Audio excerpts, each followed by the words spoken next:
بسم اللہ الرحمن الرحیم۔ السلام علیکم ورحمۃ اللہ وبرکاتہ۔ اللہ سے امید ہے کہ احباب اچھے اور خیریت سے ہوگے۔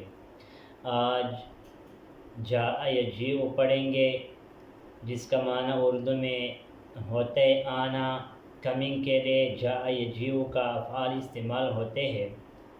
آج اس کے بارے میں جملے پڑھیں گے، لیکن سبق شروع کرنے سے پہلے جو ساتھی اس چینل پر نئے ہو اسے گزارش ہے کہ اس کو سبسکرائب کرے اور ویڈیو کو لائک کرے اور کمنٹ سیکشن میں اپنی رائے کا اظہار ضرور فرمائیے۔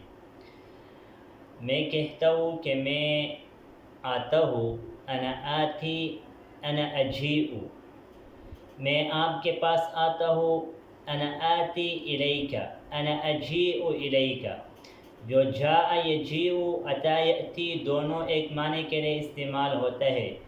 میں آپ کے پاس آیا، انا جئت الیک، میں آپ کے پاس آیا، انا جئت الیک، میں آنے والا ہوں، انا جائن، میں جانے والا ہوں، انا ذاہب۔ اس کے بارے میں پھر جملے پڑھیں گے، لیکن آج جو جاء یجیء کا استعمال کریں گے۔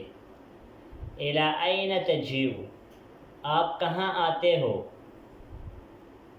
الی این تجیء، آپ کہاں آتے ہو؟ اجیء الی المدرسۃ، آتی الی المدرسۃ، میں مدرسے کو آتا ہوں۔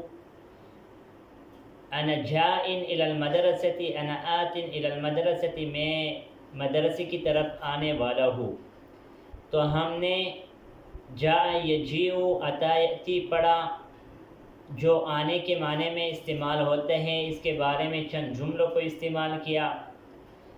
اگر ہم کسی کو کہتے ہیں کہ پانی لے آؤ، ائت بالماء، یہاں پر اتا یأتی سے ائتی امر استعمال ہوتا ہے، لیکن یہاں پر جب اس کے صلے میں با آ جائے تو لے آنے کے معنی میں آتا ہے۔ ائت بالماء، جئ بالماء بھی کہہ سکتے ہیں، دونوں طرح پڑھنا صحیح ہے۔ لا تأتی الی، میرے پاس نہ آؤ، لا تأتی الی، میرے پاس نہ آؤ۔ آج اس سبق پر اکتفا کریں گے، آئندہ ویڈیو میں ملیں گے۔ جزاکم اللہ خیرا۔ السلام علیکم ورحمۃ اللہ وبرکاتہ۔